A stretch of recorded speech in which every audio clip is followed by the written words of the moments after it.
Mientras Fritz se va subiendo a la mesa, pues vuelvo a empezar como si no hubiera estado diciendo nada hasta ahora.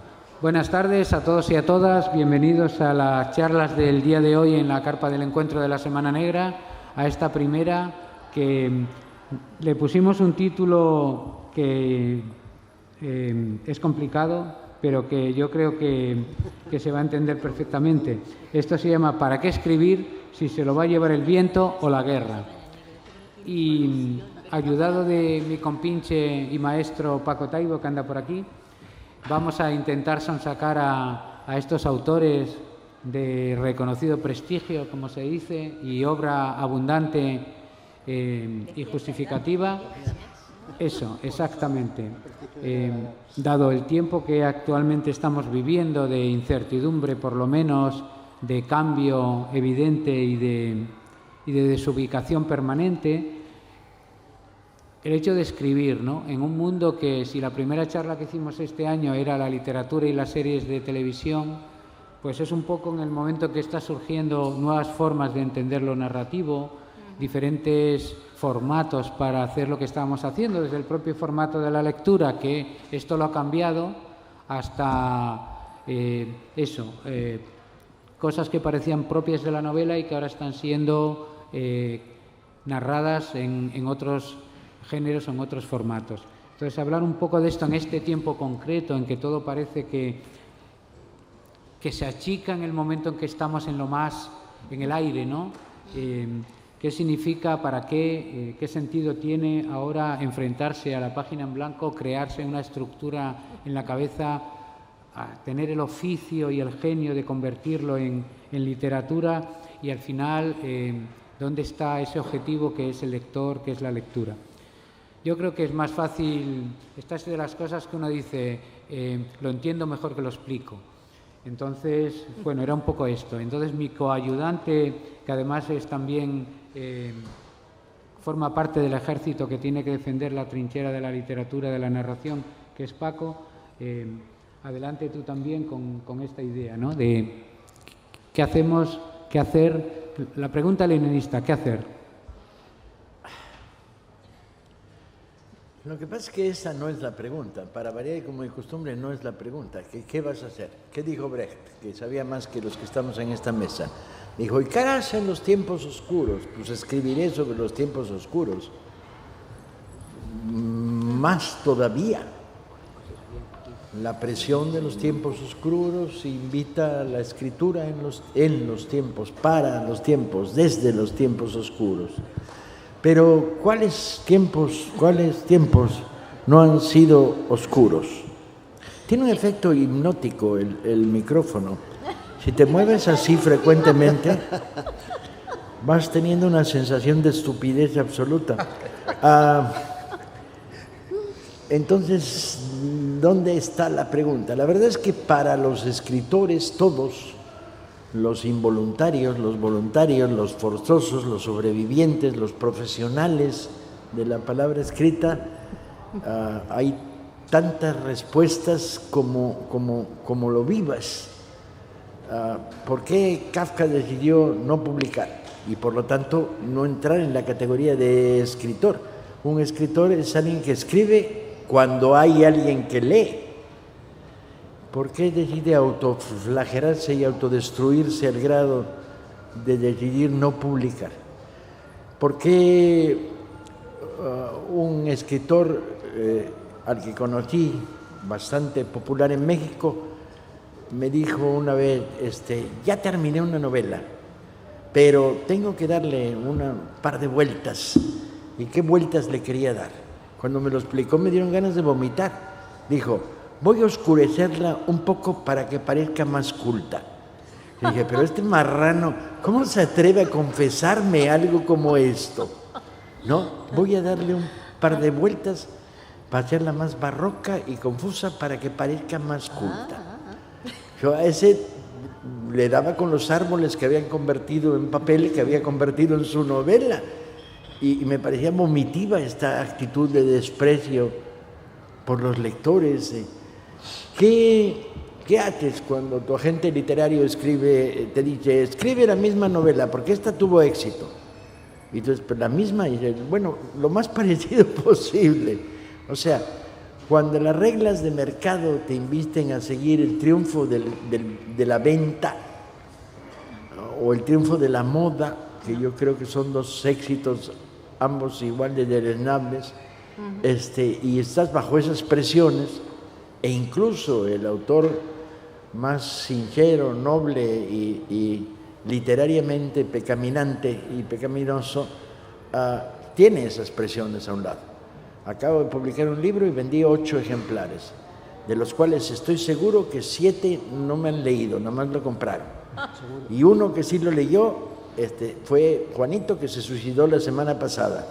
Y entonces la pregunta obligada es, ¿antes o después de leer tu libro, compadre?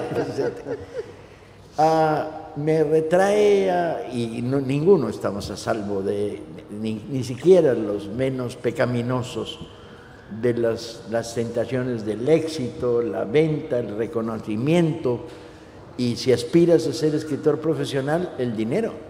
De alguna manera vas a tener que vivir escribiendo, porque eso de ser maestro emérito de universidad en Tailandia dará para comer, pero no dará para gozar ni para vivir, si eres escritor. Y me recuerda la famosa, que da un poco respuesta a la pregunta de esta reunión, a la historia que ocurrió cuando mi hija, que tenía 5 años, me acompañó a una tienda de múltiple, un mall, donde había de todo, y había una zona de librería, y había libros míos de la primera edición de mi novela. Entonces, Paloma, mi esposa, le dio la vuelta para que se viera la foto de contraportada, y Marina dijo, mi papá, mi papá. Y entonces yo estaba muy orgulloso de esto. Y en ese momento entró una mujer y compró un libro mío. Y Paloma, que tiene mucha mala leche, dijo, ¿la viste? Y a la mujer, y dije, sí.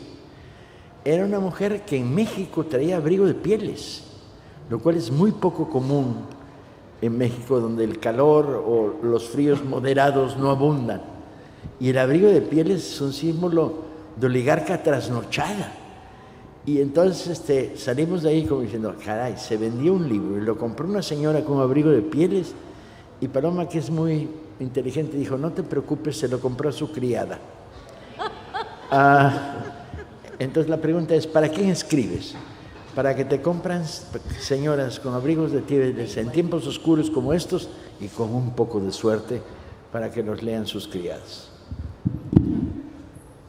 Va, ¿quién? ¿Xavi? Bueno, me has puesto aquí en el córner porque sabes que soy muy del Barça y no estamos muy bien de extremos. A ver si puedo coger la cosa y encararla. Bueno, lo primero, muchísimas gracias por invitarme a la Semana Negra de Gijón. Yo cuando leí el título de esta mesa no sabía si suicidarme, si tirarme al mar, si venir a Gijón, si comprar el billete, si dejarlo, porque yo creo que ninguno de los escritores que estamos aquí sabemos por qué escribimos, aparte del que le pagan $1 millón por cada libro, que estoy convencidísimo de que sí sabe por qué lo hace. Pero luego, reflexionando, me he dado cuenta de que vivimos en un mundo de redes sociales, de TikTok, de Instagram, etcétera, etcétera. Pero luego siempre hay gente que triunfa con la poesía, a pesar de ser gente que son influencers, que tienen largas colas en la Feria de Madrid. Hacen poesía, la gente compra poesía. Luego tenemos escritores que pese al boom de las plataformas están triunfando. La literatura siempre está ahí, ¿no? A mí me gusta mucho escribir y que la gente te explique, por ejemplo, gente que no lee nunca libros, que dice, ay, me he leído tu libro y me ha gustado, ¿no? Gente que sabes que nunca lee, porque no tienen relación con los libros o no le llegan libros, o porque el mío le ha llegado por casualidad. También escribimos porque nos llena. Cada vez que nos sentamos en una mesa de estas 5 escritores a discutir, o a hablar o a tomar algo, comentamos es que no me llena, no me llega, no puedo vivir con lo que me dan, pero cada vez sigues escribiendo, sigues buscando editorial, una vez publicas con una editorial más grande, una vez con una más pequeña, pero seguimos. ¿Por qué? Porque los que nos gusta tenemos necesidad. Yo, por ejemplo, yo escribo por las mañanas cuando voy a trabajar en el tren, que me tiro 1 hora en el tren, y para mí no es lo mismo un día que he escrito que un día que no he escrito. Para mí me llena muchísimo el haber escrito. Al final supongo que acabas escribiendo para ti mismo, para ser feliz, pero ya que tienes un libro escrito, pues intentas colocarlo en el mercado, que lo lea la mayor gente posible, y si puedes ganar dinero, pues ya es como jugar al póker, ganar tiene que ser la hostia, ¿no? La verdad es que, bueno, escribimos, yo creo que escribimos porque nos gusta escribir y porque nos realiza escribir. El otro día conocí a una escritora que me dijo, bueno, escribí 3 libros, no me funcionó y he dejado de escribir. Y yo pensaba, pero ¿cómo puedes dejar de escribir, no? El escritor de raza, siempre, aunque sea un cuadernito, un diario, algo, siempre escribe. Pues no, esta chica dijo que había dejado de escribir. Y no sé, me extrañó y me dio pena también, ¿no? Porque siempre es bonito escribir y te sientes muy satisfecho. Fris. He pensado muchas entradas, desde, como bien dicen, vi el título de la conferencia, pero me queda clarísimo que tanto el viento como la guerra generan que nuestra actitud de escritores tiene que ver con resguardar la memoria, resguardar la pasión, armar, construir y deconstruir. 2 imágenes. Paco no cuenta y tal vez no se acuerda o se acuerda poco. Estamos cenando por ahí, intentamos cenar en Puebla en 1989, todo está cerrado, llegamos a un restaurante donde había un comensal tomando un café y leyendo un libro de Paco. Paco se abalanza sobre su libro y se lo arrebata al lector. El lector se queda así como, ¿qué pedo, güey? ¿No? ¿Me lo vas a chingar? Y Paco todavía le dice, es mío. Y el otro hombre le dice, no, es mío. ¿No? Hasta que no le voltea a Paco la contraportada, ve la foto y el otro se caga, ¿no? Entonces, escribe en ese momento Paco para un hombre solitario, leyendo en un restaurante. En mi caso particular, Ciudad de México, un día del mes de mayo, junio de 2009, recién acabo de publicar Memoria Roja, la historia de la guerrilla en México, de 1943 a 1968, y estoy en el metro, hora pico, multitud, y llega el metro, se abre la puerta, este clásico forcejeo de si entras o sales, y te empujan los que quieren entrar, y tú te volteas a decirles, espérense cabrones a que salgan para que podamos entrar, ¿no? Entonces, cuando ya termino de entrar y quiero voltear a ver con ojos de ojete al que me estaba empujando, que quería entrar a fuerza antes de que salieran, veo que él, entre la enorme multitud y los cuerpos comprimidos, hace esto, y apenas si puede abrir el libro y veo la portada de Memoria Roja. Y digo, no mames. Y yo estoy al lado. Se me ocurre decirle así como, yo sacar mis manos como en la madre entre los cuerpos, tocarle, se voltea, le digo, ¿te está gustando? Un libro de la historia de la guerrilla en México, en el metro de la Ciudad de México. Era así como, sí, ¿por qué? Habrá pensado que era yo policía o vete tú a saber qué chingado. Y le hago igual, ¿no? Así como, ve la foto, güey. No, bueno, hagan de cuenta que era Dios. ¿No? Así como, no mames, el escritor está cuerpo con cuerpo conmigo. Escribimos para eso a pesar del aire o de la guerra. Escribimos por la memoria, escribimos por la pasión, escribimos por la locura y escribimos por irresponsables. Yo siempre he pensado, y sí, perdón, aquí sí siempre he sabido de qué chingado voy a escribir, debido a que de pronto en México me percato de que la historia de la guerrilla no se había escrito y que mi papá era un pinche fantasma vagando por los anales inexistentes de la historia y que la represión en México no se había cuantificado, tomando en cuenta que el primer vuelo de la muerte no sucede en Argentina, como en 1976 inició y se difundió en los 1983. El primer vuelo de la muerte sucede en América Latina, sucede en México, en 1972. Y esas historias había que contarlas, esa es la memoria que había que rescatar, no dejar en la impunidad el silencio. Creo que a pesar de la guerra, a pesar del aire, escribimos exactamente para romper el silencio, aun cuando seamos muy irresponsables, como ser papás. Me di cuenta que cuando Frida nació era un pinche acto de irresponsabilidad, ¿no? Pero estoy fascinado con mi responsabilidad y de pronto escribir es un acto de irresponsabilidad y estoy muy a gusto y muy feliz de eso. de ser un irresponsable de la palabra, de la letra, y como en algún momento dado un maestro dijera, me preguntase, ¿vas a tomar las armas igual que tu padre? Y me quedé pensando así como pendejo de, ¿qué me estás preguntando? Y él me dijo, la palabra es un arma mejor. Y me quedó claro que la palabra sirve para evitar el olvido, cultivar la memoria y evitar la guerra y contener los aires. Elia. Estoy muy de acuerdo. Hola, a todo esto me parece fascinante que a estas horas y con este calor estéis aquí. Gracias por venir. Porque la pregunta suena muy, muy bizantina y supongo que cada uno tenemos una respuesta. Pero yo estoy muy de acuerdo con Fritz y con Paco. El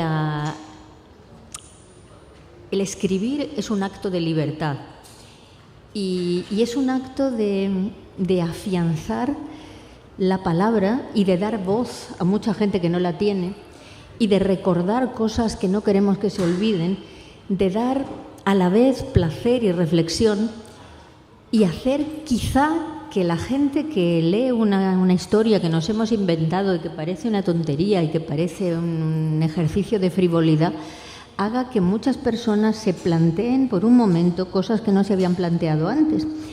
Y gracias a que ha habido ciertos escritores antes que nosotros, hemos ido mejorando nuestra sociedad, hemos ido haciendo que nuestra sociedad avance en una dirección mejor, según cada escritor, ¿no? Entonces a mí lo de las redes sociales me la pela bastante. Lo de las colas en las tiendas, en las librerías, o si compran más o compran menos, o si sales en el primero o en el segundo puesto del hit parade, a mí eso me da igual. A mí me parece que es un acto de fascinación, de enamoramiento, de libertad y de optimismo, de alguna manera de ingenuidad, de pensar que la palabra va a conseguir cosas. Y yo estoy segura de que la palabra consigue cosas. Porque gracias a que, por ejemplo, Miguel de Cervantes habló de la libertad y escribió de la libertad en una sociedad donde la libertad prácticamente no existía, hemos ido dando pasos en la dirección correcta. Y aparte de eso, es que se pasa muy bien. Cualquiera que haya escrito sabe que es una cosa que te hace feliz. Y como te hace feliz a ti, te hace mejor persona. Como te hace mejor persona, tú mejoras el mundo que está a tu alrededor. Ganamos todos. Y si alguien no quiere leer lo que escribes, pues chico, hay miles de cosas, que lea otra cosa o que se pase la vida mirando Netflix. Antes o después se le ponen los ojos cuadrados y se muere de natural.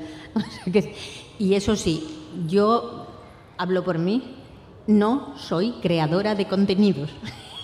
Y creo que todos los que estamos aquí no creamos contenidos. Tratamos de hacer arte, tratamos de hacer literatura y tratamos de hacer que continúe esta maravilla de la tradición literaria. No sé hasta cuánto durará, pero hasta que dure habrá valido la pena. Víctor. Hola, buenas tardes. Como soy el último y estoy muy de acuerdo con lo que han dicho mis colegas, lo que voy a hacer es ser el moderador de las preguntas que queráis hacer. Si alguien tiene alguna pregunta, yo... No, aquí no permitimos hay que hacer soltar. El debate está empezando, Me lo temía. Yo me he planteado también la pregunta... realmente lo primero que he dicho es totalmente cierto. Yo creo que se han dicho las cosas con las que estoy plenamente de acuerdo.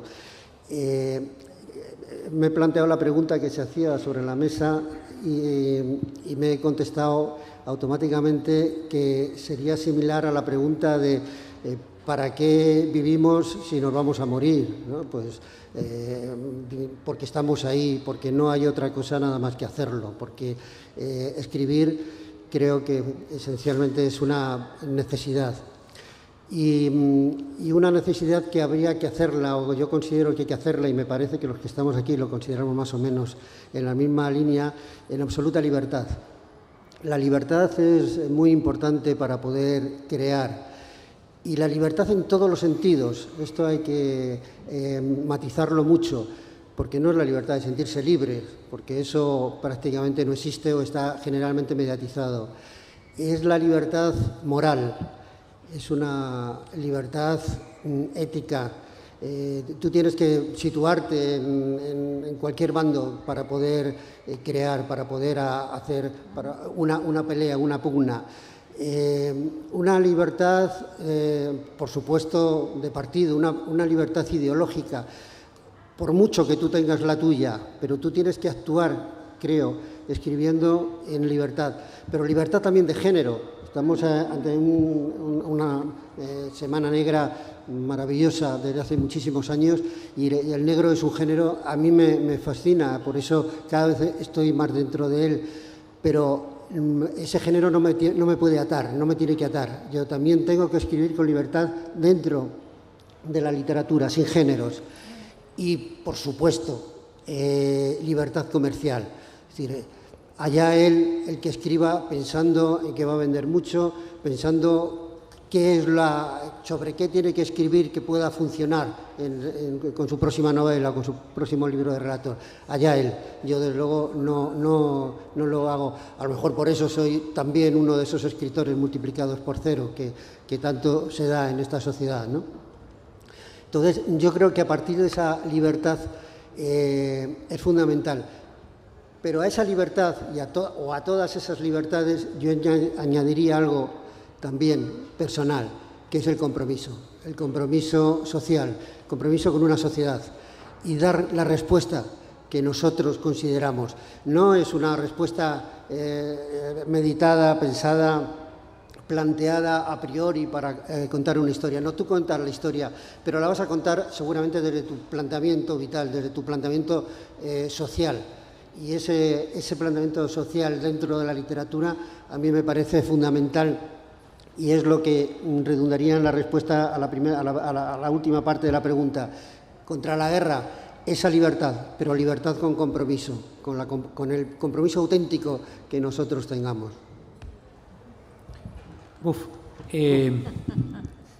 Hay algunas palabras que...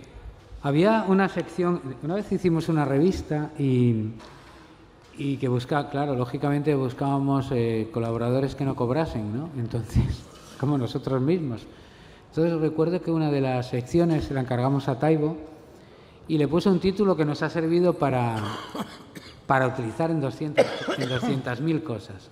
El título de la sección, que hablaba de cosas variadas y lo que le daba la gana, el título que era genial era La retórica del enemigo. Y se basaba en que cuando nosotros utilizamos la retórica del enemigo como si fuera propia, es decir, decimos vender en lugar de decimos leer, por ejemplo, comprar en lugar de compartir, que era lo que hacíamos, lecturas. Todo. Creo que cuando estamos utilizando... El mercado, hablamos de el mercado. El mercado. El mercado.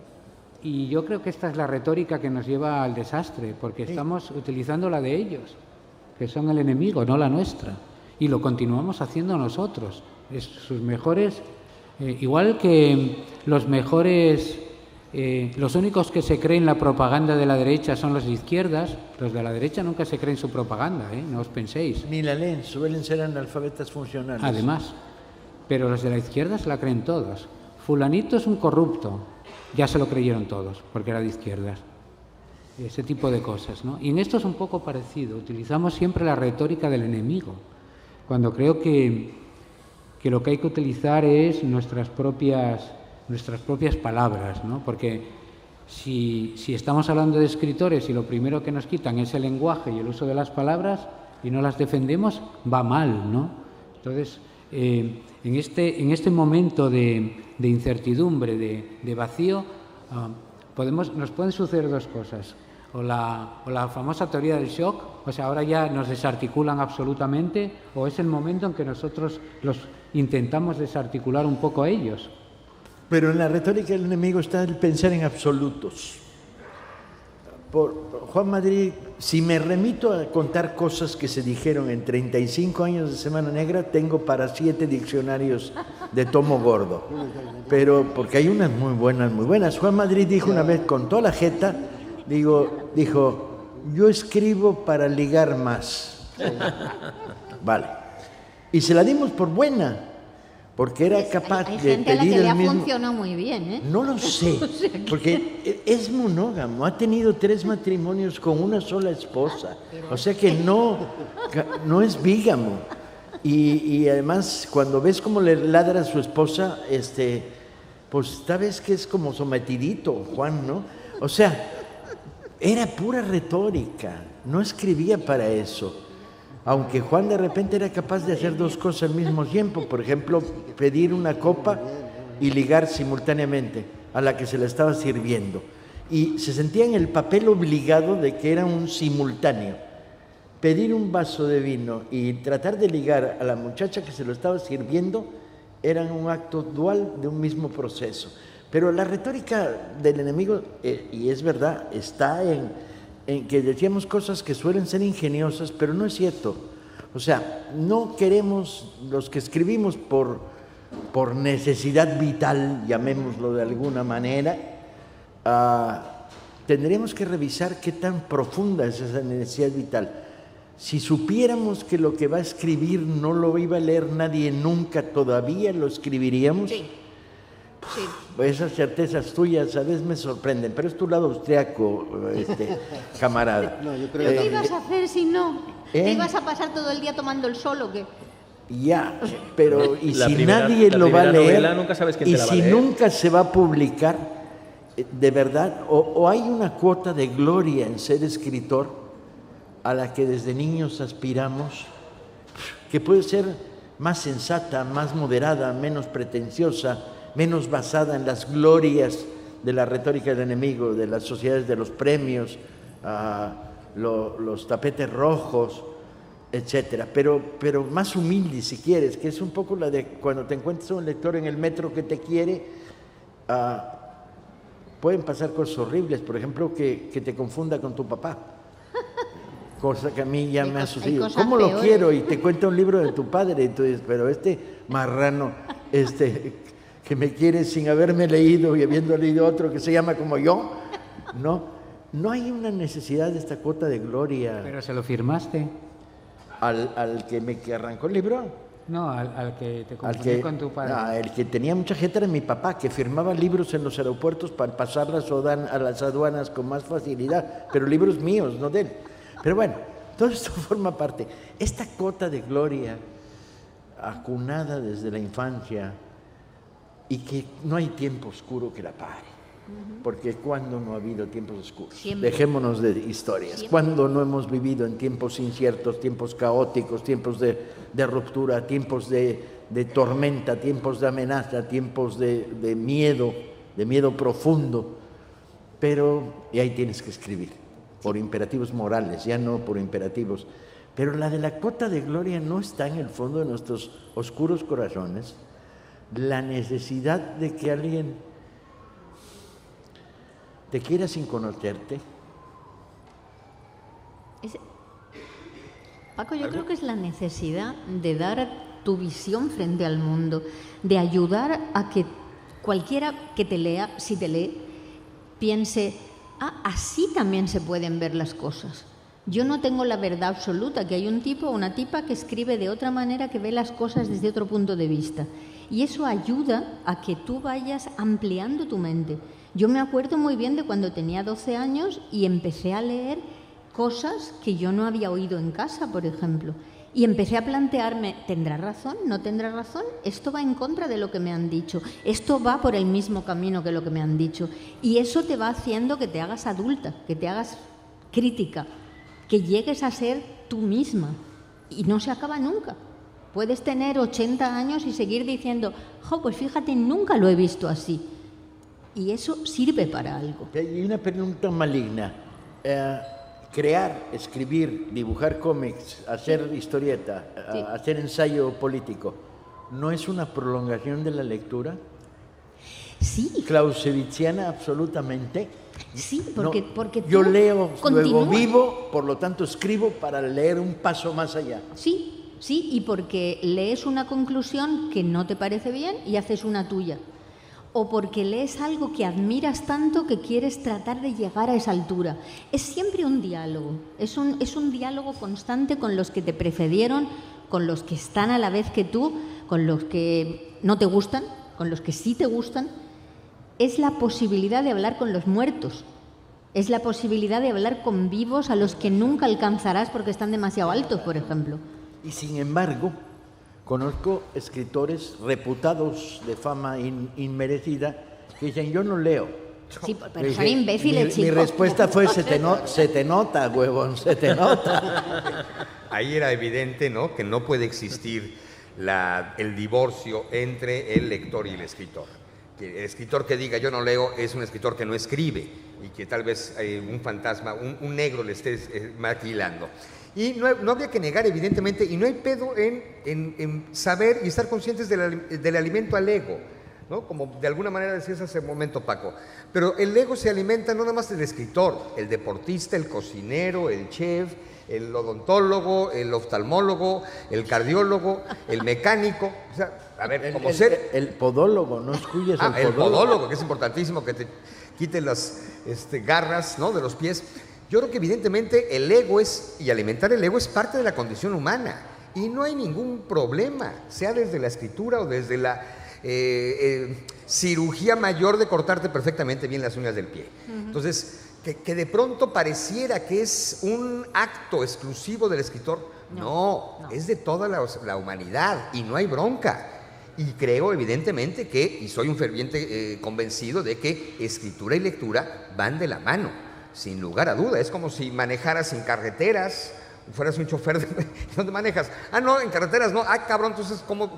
No sé, o sea, pero y no hay bronca, pues. Yo creo, insisto, que la escritura y más allá de que estés o no angustiado si te van a publicar o te van a leer, también he sido un convencido de que existe, que todo libro tiene un destino. Tal vez no un lector, como debatíamos hace 15 días Paco y yo, que yo insistía, todo libro tiene un lector. Y Paco decía, bueno, no por fuerza. Bueno, ok, tal vez no un lector, pero sí un destino. Más allá de que muchos libros se convierten en amenaza para la ecología por la chingadera que son y los libros y los árboles lo padecen, ¿no? Pero bueno, insisto, todo libro creo que tiene destino. Me ha parecido muy interesante lo que ha dicho Elia, porque de alguna manera lo que yo he extraído es, yo escribo para aprender mi vida y seguir viviendo, que es, por eso ya decía a mí el lector, ya veremos, porque yo estoy prolongando mi vida con mi escritura. Y esa lectura me parece interesante, porque sí es cierto que se escriben, y esto lo tenemos claro escuchándoles, por múltiples y diferentes motivos. Y bueno, y lo de que quien no lee no escribe, no es cierto.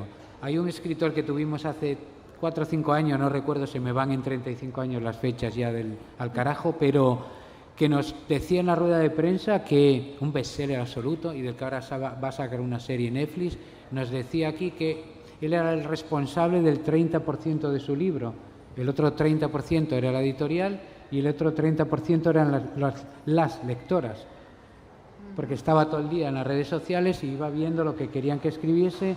Él tenía la idea, técnicamente supongo que la editorial se lo escribía y ya está el bestseller hecho pero con un éxito ¿tú eso lo llamas impresionante. Escritor en el sentido de escritor artista? Digo, yo eso lo llamo un creador de contenidos, vale, como se dice ahora. Tengo más ejemplos. Un escritor joven de ciencia ficción comentaba cómo habían tenido en algún lugar un taller sobre cómo escribir de un americano de estos súper famosos, en que está todo previsto, ¿no? A la hora que te levantas por la mañana parece un editor japonés, que lo tienes allí a todas horas, ¿no?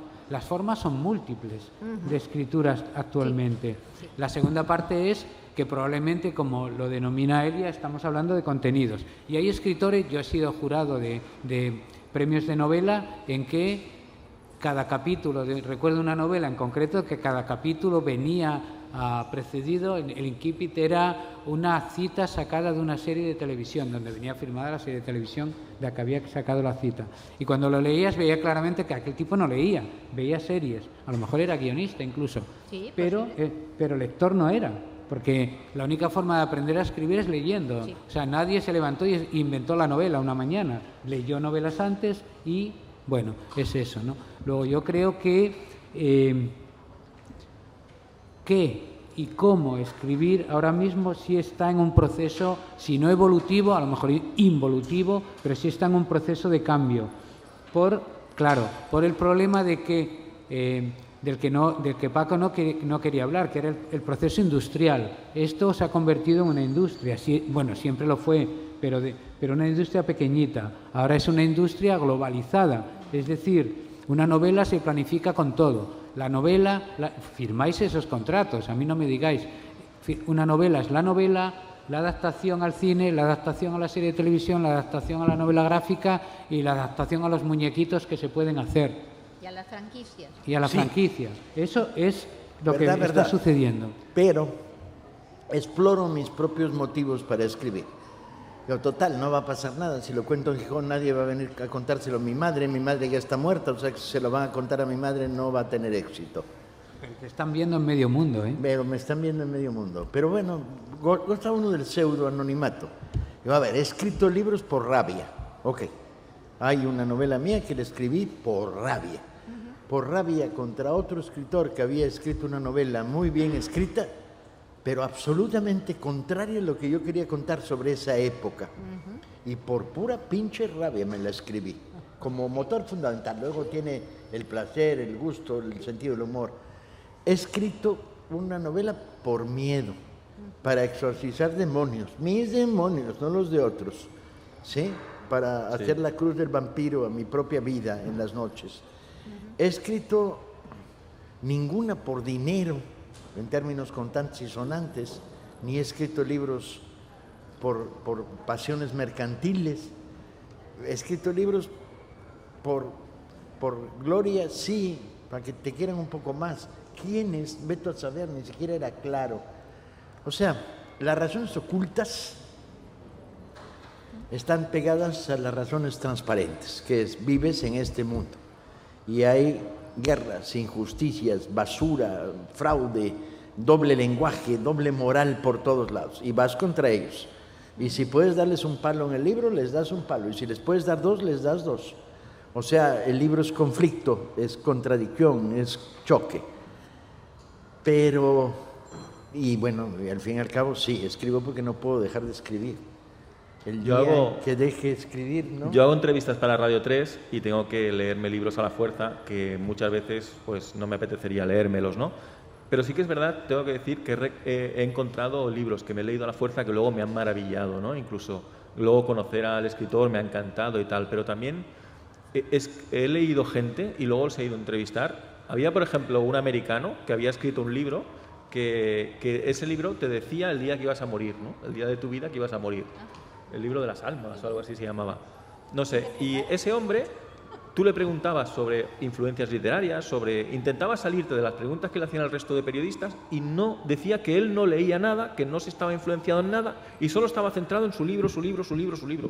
¿Qué llegas a pensar? Que no lo has escrito tú o que eres un producto, tú no eres un escritor. Porque yo estoy muy de acuerdo con lo que dice Paco. Yo, por ejemplo, tengo un libro que se llama Casta Diva, que creé un personaje que era un luchador musulmán de los talibanes y tal, porque había muy poca información sobre el tema. Y yo quise introducirme dentro de un personaje del Estado Islámico a partir de escribir sobre él, ¿no?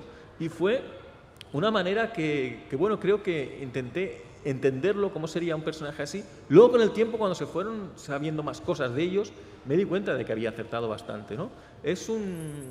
Para mí es un ejercicio muy interesante lo que decías tú. Y también hay mucha gente, no es mi caso, que escribe por terapia, que escribir le ayuda, le ayuda a ser feliz o a entenderse a sí mismo, o como sus personajes son ellos mismos, pues luego por la noche a lo mejor se dan cuenta de lo que es la vida, de lo que son sus sentimientos.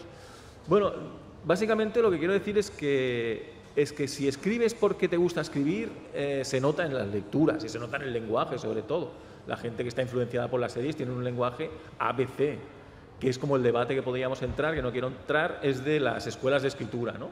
Que hay una en Barcelona que todos los que salen de allí escriben igual. Hasta aquí no voy a seguir creándome enemigos. Pero sí que es verdad que el que le gusta escribir, el que le gusta el arte, sobre todo el que viene de la lectura, se nota mucho en el lenguaje. Aquí sí yo no entendería el proceso de escritura sin un proceso de investigación. Perdón, a lo mejor soy el rarito de lo que se ha dicho, pero incluso siempre he dicho, a mí me ejerce me obliga más investigación cuando me estoy planteando un libro de ficción que uno de historia. Porque el de historia, incluso con las citas, el lector te la va a creer. Y con el libro de ficción, la verosimilitud, el tratamiento, la trama. Pues, perdón, pero cualquiera que escriba un libro va a leer para investigar sobre lo que va a escribir. Aquí, discúlpame, y los que han dicho que no leo y escribo, incluso el que leía los mensajes de WhatsApp, el 30% estaba leyendo, cabrón, ¿no? Aunque fueran los mensajes de WhatsApp. Pero, perdón, no sé si sea yo necio o jodón o qué onda, yo no me puedo imaginar haber sido escritor sin lograr leer previo y específicamente sin investigar el tema que me digan, la chaqueta mental que me venga a la mente que voy a desarrollar de una narrativa X, Y o Z, perdón, para mí tiene un proceso de investigación elemental por A mí me parece que estamos tocando un montón de temas, porque esta mesa da para eso, para que cada uno saque problemáticas que le afectan, ¿no? Para eso lo hemos hecho, ¿eh? Que para eso lo hemos hecho. Claro, no, por eso estoy convencido. Una mesa terapéutica. De ahí que a mí me gustaría plantear a la mesa la capacidad de transformación que tiene la literatura, porque a mí me da la impresión de que hay una tendencia a creernos, incluso en el medio, que la literatura no cambia las cosas, que no ejerce influencia. Y yo creo que sí, efectivamente las revoluciones no se hacen con libros. Si los tiras a lo mejor, pero no se hacen con libros.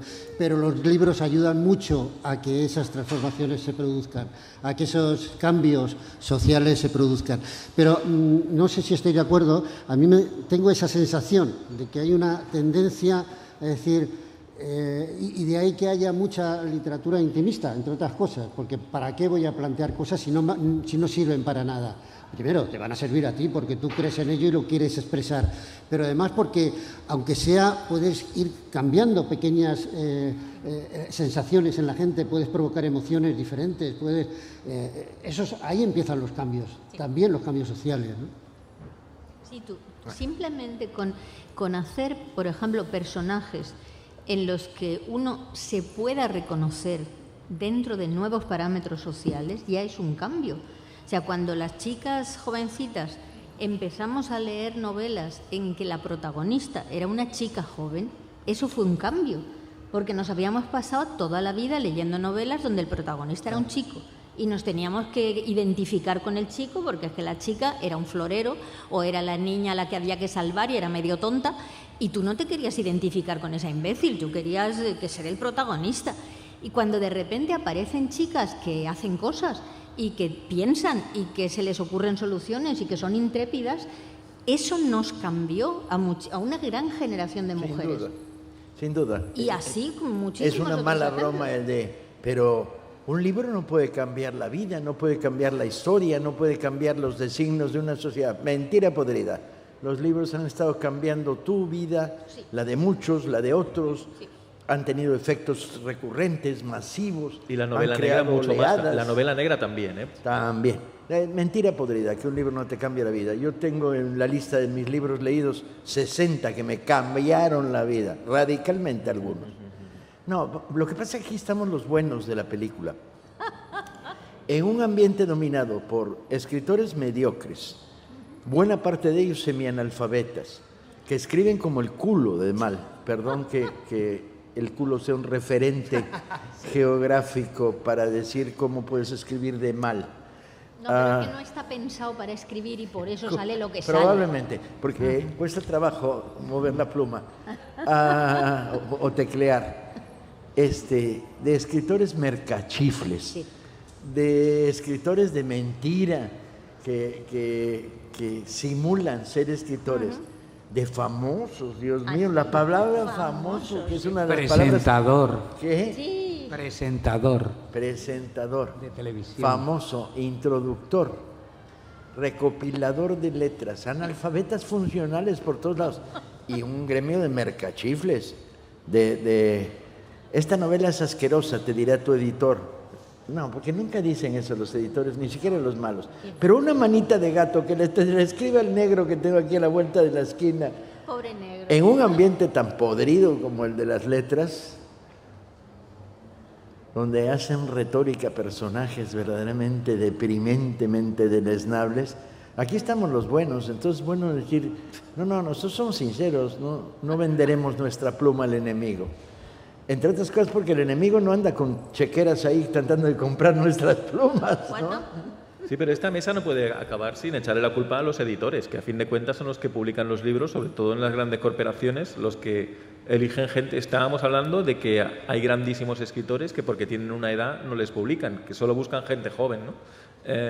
¿Y por qué publican gente que luego viene del WhatsApp, viene del TikTok o ya tiene la serie vendida, ¿no?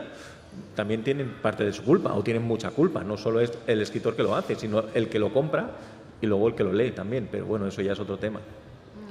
Y de pronto, vámonos un poquito con la gastronomía, ¿no? Es que estabas diciendo, esta literatura chatarra y demás, pues pudiera ser como el fast food de un centro comercial. Sí. ¿Y qué se come hoy en día con mayor cantidad? El fast food. Y no tanto entrar a un restaurante de comida lenta, digamos, por decir de alguna manera. Pero bueno, a final de cuentas, creo que así como hay comensales para todo, para salchichas, para hamburguesas, pues lo hay para una buena fabada, un buen mole o un chile en nogada poblano. Entonces, tampoco, o sea, aquí me queda claro, ni la guerra ni el viento nos van a romper la madre, ¿no? Esa es así como un poquito mi conclusión de esta mesa cuyo título era aquel. Y me queda clarísimo que la literatura es pasión y por eso cambia personas. Porque además el autor, si no le imprime pasión, no va a apasionar a sus posibles lectores, sin lugar a duda.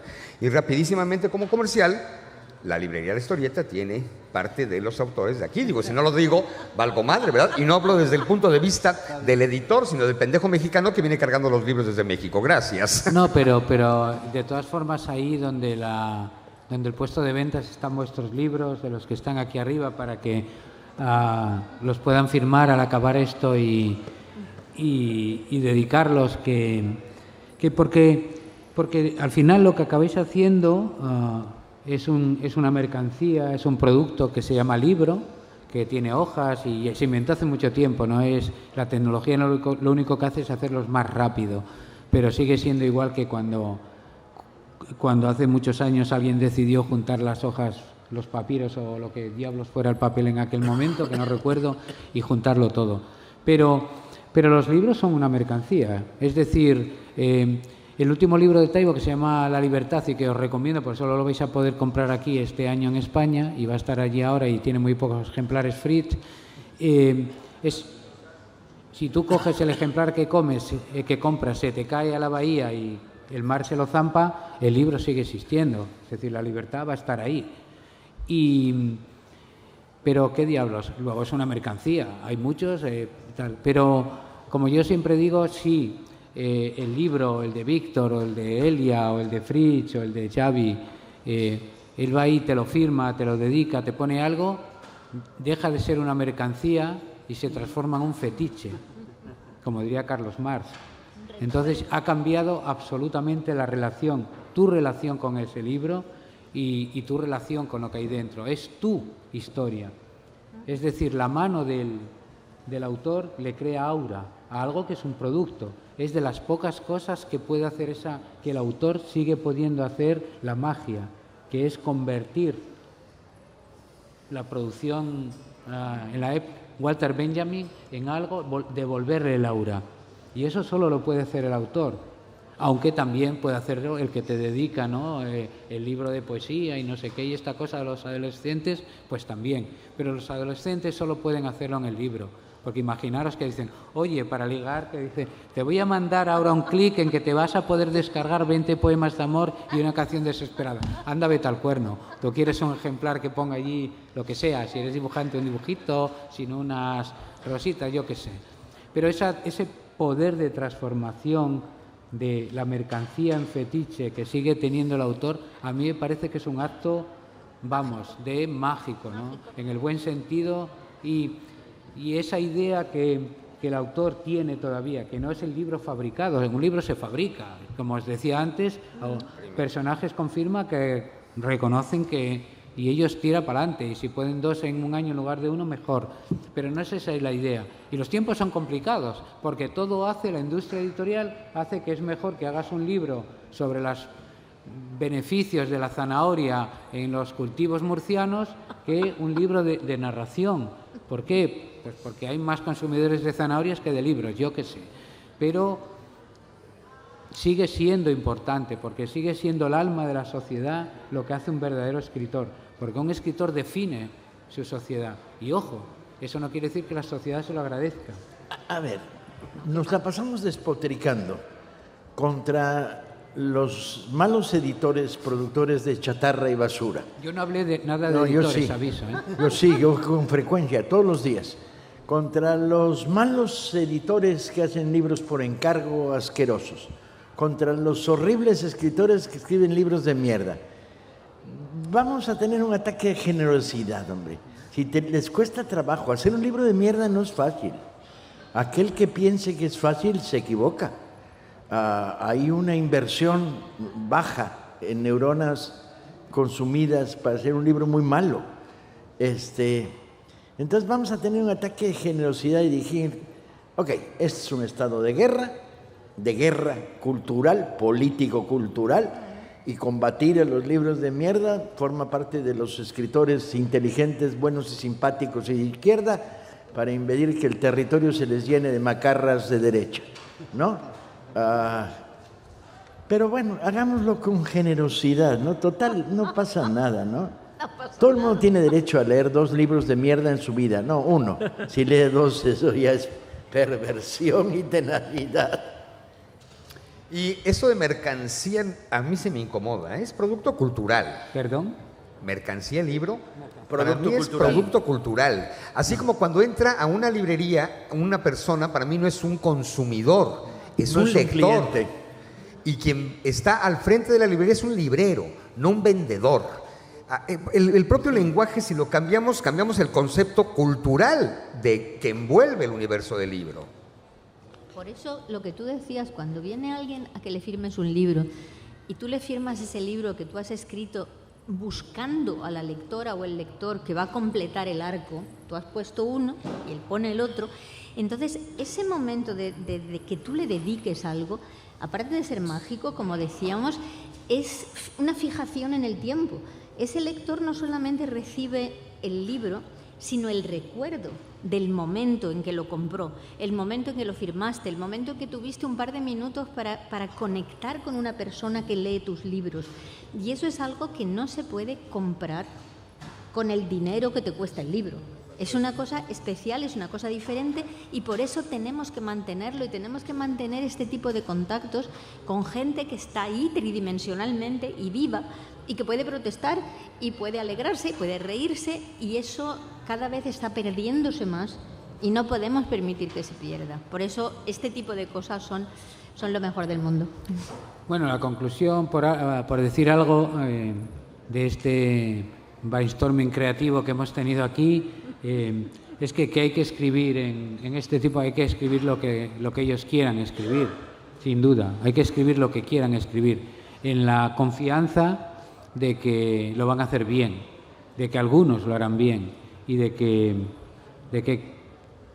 yo qué sé, qué diablos, porque siempre pensamos en los grandes escritores, de que la nostalgia es buena, pero la esperanza es mejor.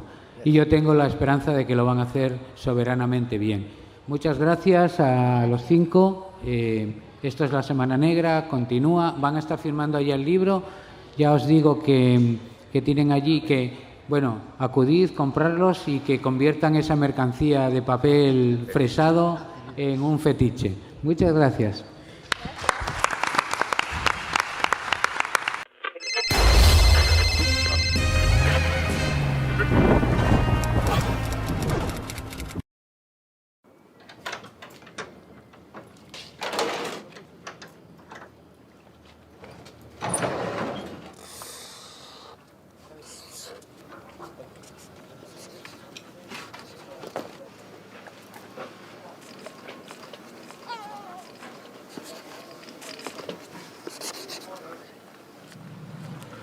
Yo acabé la ESO, pescaba por ahí por muelle, y un día si era buena, pues meterme en un barco y a ver si aquí la doña Elsa se anima.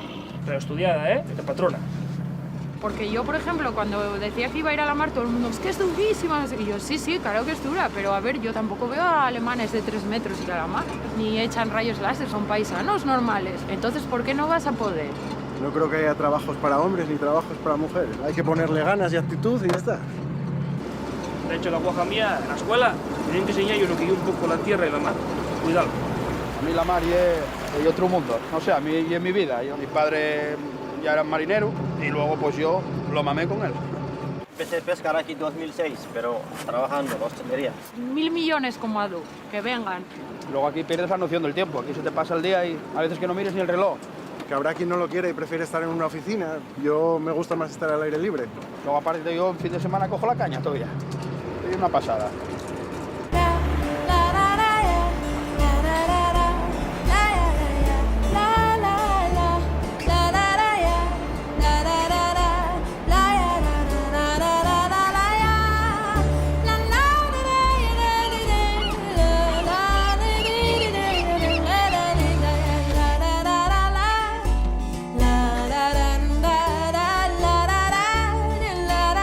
¿Vas a ayudarme, eh? ¿Ya sabes tú?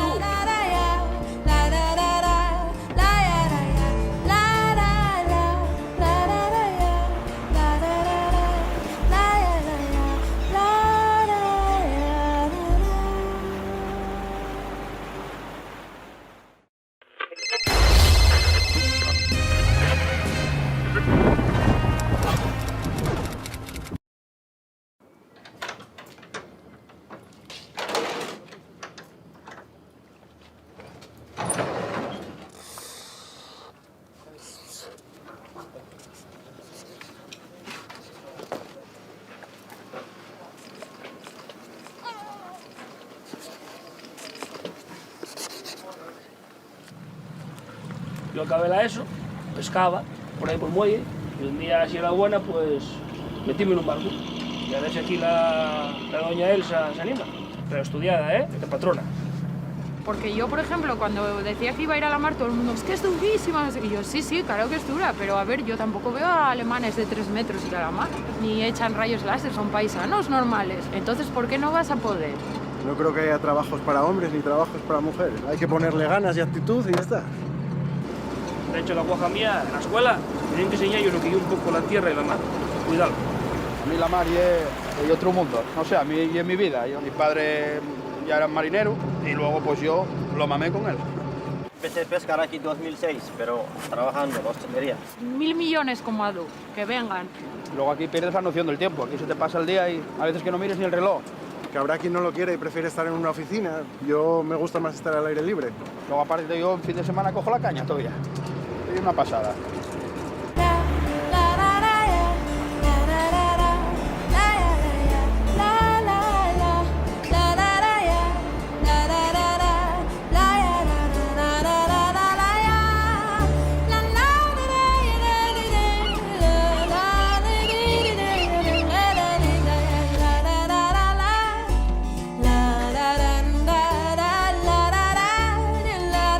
¿Vas a ayudarme, eh? ¿Ya sabes tú?